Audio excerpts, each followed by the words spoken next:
सरकार गरीब लोकंक पई आउ एक नूआ योजना आनिछंती।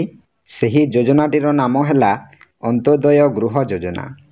ପ୍ରଧାନମନ୍ତ୍ରୀ ଆବାସ ଯୋଜନାରୁ ଯେଉଁମାନେ ବଞ୍ଚିତ ଅଛନ୍ତି ବା ଯେଉଁମାନେ ଏହି ପ୍ରଧାନମନ୍ତ୍ରୀ ଆବାସ ଯୋଜନା ପାଇବେନି ତ ସେମାନଙ୍କୁ ଏହି ଅନ୍ତୋଦୟ ଗୃହ ଯୋଜନା ଦିଆଯିବ ବୋଲି ମୁଖ୍ୟମନ୍ତ୍ରୀ ମୋହନ ଚରଣ ମାଝୀ କହିଛନ୍ତି। ତ ଏହି ଅନ୍ତୋଦୟ ଗୃହ ଯୋଜନାଟି କ'ଣ?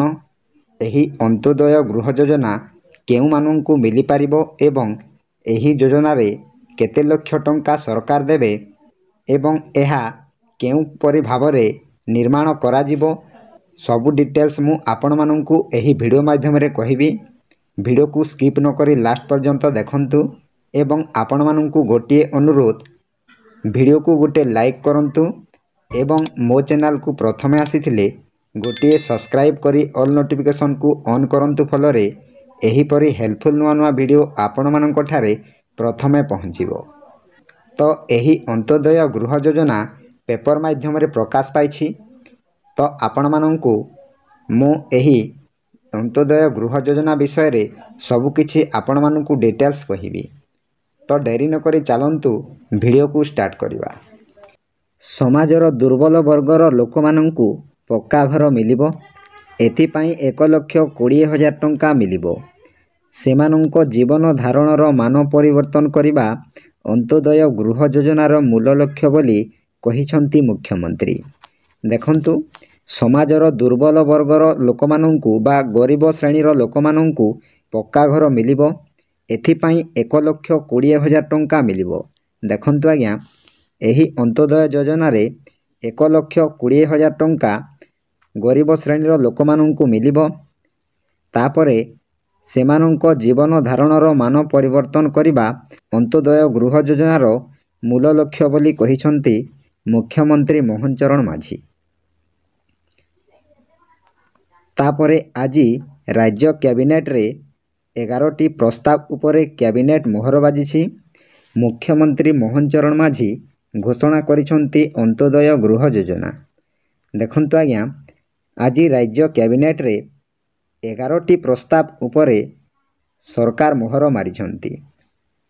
ତ ମୁଖ୍ୟମନ୍ତ୍ରୀ ମୋହନ ଚରଣ ମାଝୀ ଘୋଷଣା କରିଛନ୍ତି ଏହି ଅନ୍ତୋଦୟ ଗୃହ ଯୋଜନା। ସମସ୍ତ ଗରିବ ଶ୍ରେଣୀର ଲୋକମାନଙ୍କୁ ଏହି ଅନ୍ତୋଦୟ ଗୃହ ଯୋଜନା ମିଳିପାରିବ ବୋଲି ମୁଖ୍ୟମନ୍ତ୍ରୀ ମୋହନ ଚରଣ ମାଝୀ କହିଛନ୍ତି। ତାପରେ ଦୁର୍ବଳ ଶ୍ରେଣୀର ଲୋକଙ୍କ ପାଇଁ 3 ବର୍ଷରେ 2,25,000 ଘର ଦେବେ ରାଜ୍ୟ ସରକାର। ଦେଖନ୍ତୁ ଆଜ୍ଞା, ଦୁର୍ବଳ ଶ୍ରେଣୀର ଲୋକଙ୍କ ବା ଗରିବ ଶ୍ରେଣୀର ଲୋକଙ୍କ ପାଇଁ 3 ବର୍ଷରେ 2,25,000 ଘର ଦେବେ ରାଜ୍ୟ ସରକାର। ତାପରେ ଏହି ଯୋଜନାରେ ପ୍ରାକୃତିକ ଓ ମନୁଷ୍ୟକୃତ କ୍ଷତି ଓ ବିସ୍ଥାପିତ ଲୋକଙ୍କୁ ସାମିଲ କରାଯିବ। ପ୍ରଧାନମନ୍ତ୍ରୀ ଆବାସ ଯୋଜନାରୁ ବାଦ ପଡ଼ୁଥିବା ଲୋକଙ୍କୁ ବି ସାମିଲ କରାଯିବ। ପ୍ରଧାନମନ୍ତ୍ରୀ ଆବାସ ପରି ଏହି ଯୋଜନାରେ ବୋନସ ବ୍ୟବସ୍ଥା ମଧ୍ୟ ଅଛି।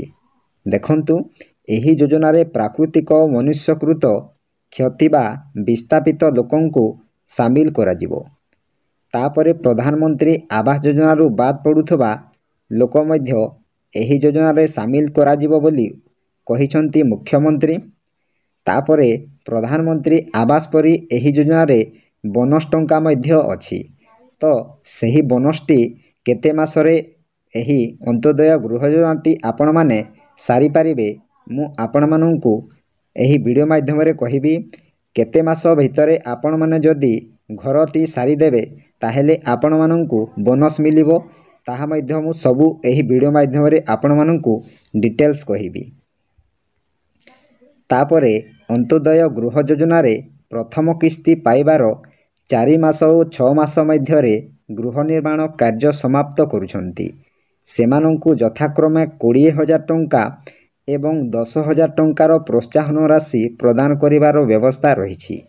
ଦେଖନ୍ତୁ ଆଜ୍ଞା, ଆପଣମାନେ ଯଦି ଅନ୍ତୋଦୟ ଗୃହ ଯୋଜନାରେ ପ୍ରଥମ କିସ୍ତି ପାଇବାର 4 ମାସ ଓ 6 ମାସ ମଧ୍ୟରେ ଯଦି ଗୃହ ନିର୍ମାଣ କାର୍ଯ୍ୟ ସମାପ୍ତ କରୁଛନ୍ତି, ଦେଖନ୍ତୁ ଆଜ୍ଞା, ଆପଣମାନେ ଯଦି ଏହି ଅନ୍ତୋଦୟ ଗୃହ ଯୋଜନାରେ 4 ମାସ ଭିତରେ ଯଦି ଆପଣମାନେ ଘରଟି ସାରି ଦେଉଛନ୍ତି ତାହେଲେ ଆପଣମାନଙ୍କୁ 20,000 ଟଙ୍କା ବୋନସ୍ ମିଳିପାରିବ।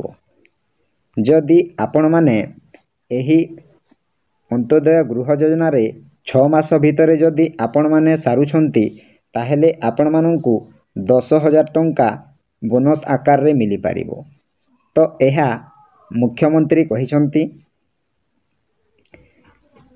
ତାପରେ ଏହି ଯୋଜନାରେ ହିତାଧିକାରୀ 25 ବର୍ଗ ମିଟର ପରିଧି ବିଶିଷ୍ଟ ପକ୍କା ଘର ନିର୍ମାଣ ପାଇଁ 1,20,000 ଟଙ୍କାର ଆର୍ଥିକ ସହାୟତା ରାଶି ପାଇପାରିବେ। 3 ବର୍ଷ ମଧ୍ୟରେ ଏହି ଯୋଜନାରେ ଅନ୍ୟୁନ 2,25,000 ଟଙ୍କା ନୂତନ ପକ୍କା ଘର ମଞ୍ଜୁର କରାଯିବ। ଦେଖନ୍ତୁ ଆଜ୍ଞା, ଏହି ଯୋଜନାରେ ହିତାଧିକାରୀ 25 ବର୍ଗ ମିଟର ପରିଧି ବିଶିଷ୍ଟ ପକ୍କା ଘର ନିର୍ମାଣ ପାଇଁ 1,20,000 ଟଙ୍କା ଆର୍ଥିକ ସହାୟତା ରାଶି ପାଇପାରିବେ। ତାପରେ 3 ବର୍ଷ ମଧ୍ୟରେ ଏହି ଯୋଜନାରେ ଅନ୍ୟୁନ 2,25,000 ଟଙ୍କା 2,25,000 ନୂତନ ପକ୍କା ଘର ମଞ୍ଜୁର କରାଯିବ ବୋଲି ମୁଖ୍ୟମନ୍ତ୍ରୀ ମୋହନ ଚରଣ ମାଝୀ କହିଛନ୍ତି। ତାପରେ ଏହି ଯୋଜନାରେ ପକ୍କା ଘରର ସଂଜ୍ଞାକୁ ସରଳୀକରଣ କରାଯାଇ ଆଜବେଷ୍ଟର, ଟିଣ ଓ ଟାଇଲ ଛାତ ଘରକୁ କଚା ଘର ରୂପେ ବିବେଚନା କରାଯାଇଛି। କେବଳ ସିମେଣ୍ଟ ଯୋଡ଼େଇ କାନ୍ଥ ସହିତ RCC ଛାତକୁ ପକ୍କା ଘରର ମାନ୍ୟତା ପ୍ରଦାନ କରାଯାଉଛି। ଦେଖନ୍ତୁ, ଏହି ଯୋଜନାରେ ପକ୍କା ଘରର ସଂଜ୍ଞାକୁ ସରଳୀକରଣ କରାଯାଇ ଯେଉଁମାନଙ୍କର ଟିଣ ଓ ଟାଇଲ ପରି ଘର ତିଆରି କରିଛନ୍ତି ଏବଂ ଚାଳ ଛପର ଘର ଅଛି ସେମାନଙ୍କୁ ଏହି ଅନ୍ତୋଦୟ ଗୃହ ଯୋଜନାରେ ସାମିଲ କରାଯିବ। ତାପରେ ଯେଉଁମାନଙ୍କର ଝଡ଼ ବାତ୍ୟାରେ ଘର ଭାଙ୍ଗି ଯାଉଛି ବା ଅନ୍ୟାନ୍ୟ କିଛି ଘର ଭାଙ୍ଗି ଯାଉଛି ତାହେଲେ ଆପଣମାନଙ୍କୁ ଏହି ଅନ୍ତୋଦୟ ଗୃହ ଯୋଜନାରେ ସାମିଲ କରାଯାଇପାରିବ। ତାପରେ କେବଳ ସିମେଣ୍ଟ ଯୋଡ଼େଇ କାନ୍ଥ ସହିତ RCC ଛାତକୁ ପକ୍କା ଘରର ମାନ୍ୟତା ପ୍ରଦାନ କରାଯାଉଛି। ଦେଖନ୍ତୁ ଆଜ୍ଞା, ଯେଉଁମାନଙ୍କର କାନ୍ଥରେ ଇଟା ସିମେଣ୍ଟ ଯୋଡ଼ା ହେଇଛି ଏବଂ ଯଦି ଛାତ ଘର ଅଛି ସେମାନଙ୍କୁ ଏହି ଅନ୍ତୋଦୟ ଗୃହ ଯୋଜନାଟି ମିଳିପାରିବ ନାହିଁ। ତ ଆପଣମାନେ ଜାଣିପାରିଲେ ଯେ କେଉଁମାନେ ଏହି ଅନ୍ତୋଦୟ ଗୃହ ଯୋଜନା ପାଇପାରିବେ। ତାପରେ ଏହି ଯୋଜନାରେ ପରିବାରକୁ ଲାଭ ମିଳିବ। ଏହାଦ୍ୱାରା ସୃଷ୍ଟି ହୋଇଥିବା ନୂଆ ପରିବାରମାନେ ଯୋଜନାରେ ଉପକୃତ ହୋଇପାରିବେ। ଏହି ଯୋଜନା ପାଇଁ 7,550 କୋଟି ଟଙ୍କାର ବ୍ୟୟବରାଦ କରାଯାଇଛି। ଦେଖନ୍ତୁ ଆଜ୍ଞା, ଏହି ଯୋଜନାରେ ପରିବାରକୁ ମଧ୍ୟ ଲାଭ ମିଳିପାରିବ। ଏହାଦ୍ୱାରା ସୃଷ୍ଟି ହୋଇଥିବା ନୂଆ ପରିବାରମାନେ ମଧ୍ୟ ଏହି ଯୋଜନାରେ ଉପକୃତ ହୋଇପାରିବେ। ତାପରେ ଏହି ଯୋଜନା ପାଇଁ 7,550 କୋଟି ଟଙ୍କାର ବ୍ୟୟବରାଦ କରାଯାଇଛି। ତ ଆପଣମାନେ ଜାଣିପାରିଲେ ଏହି ଅନ୍ତୋଦୟ ଗୃହ ଯୋଜନାଟି କ'ଣ ଏବଂ କିପରି ଏହାର ଲାଭ ଉଠାଇପାରିବା ଏବଂ କେଉଁମାନେ ଏହି ଯୋଜନାର ଲାଭ ପାଇପାରିବେ ଏବଂ କେଉଁପରି ଏହାର କାର୍ଯ୍ୟକାରିତା କରାଯିବ ସମସ୍ତ ବିଷୟରେ ମୁଁ ଏହି ଭିଡ଼ିଓ ମାଧ୍ୟମରେ କହିଲି ଆପଣମାନଙ୍କୁ। ଯଦି ଆପଣମାନେ କିଛି ବୁଝିପାରିନଥିବେ କିମ୍ବା ଆପଣମାନଙ୍କ ମନରେ କୌଣସି ପ୍ରଶ୍ନ ଅଛି ତେବେ ଆପଣମାନେ କମେଣ୍ଟ ସାହାଯ୍ୟରେ କମେଣ୍ଟ କରନ୍ତୁ, ମୁଁ ରିପ୍ଲାଏ ଦେବାକୁ ବାଧ୍ୟ। ଯଦି ଭିଡ଼ିଓଟି ଆପଣମାନଙ୍କୁ ଟିକେ ହେଲେ ହେଲ୍ପଫୁଲ୍ ହୋଇଥିଲେ ଆପଣମାନେ ଭିଡ଼ିଓକୁ ଗୋଟେ ଲାଇକ୍ କରନ୍ତୁ ଏବଂ ମୋ ଚ୍ୟାନେଲକୁ ପ୍ରଥମେ ଆସିଥିଲେ ଗୋଟିଏ ସବସ୍କ୍ରାଇବ୍ କରି ଅଲ୍ ନୋଟିଫିକେସନ୍ ଉପରେ କ୍ଲିକ୍ କରନ୍ତୁ। ଫଳରେ ଏହିପରି ହେଲ୍ପଫୁଲ୍ ନୂଆ ନୂଆ ଭିଡ଼ିଓ ଆପଣମାନଙ୍କଠାରେ ପ୍ରଥମେ ପହଞ୍ଚିବ। ତେଣୁ ଭିଡ଼ିଓକୁ ଏଇଠି ଏଣ୍ଡ କରୁଛି। ଜୟ ଜଗନ୍ନାଥ।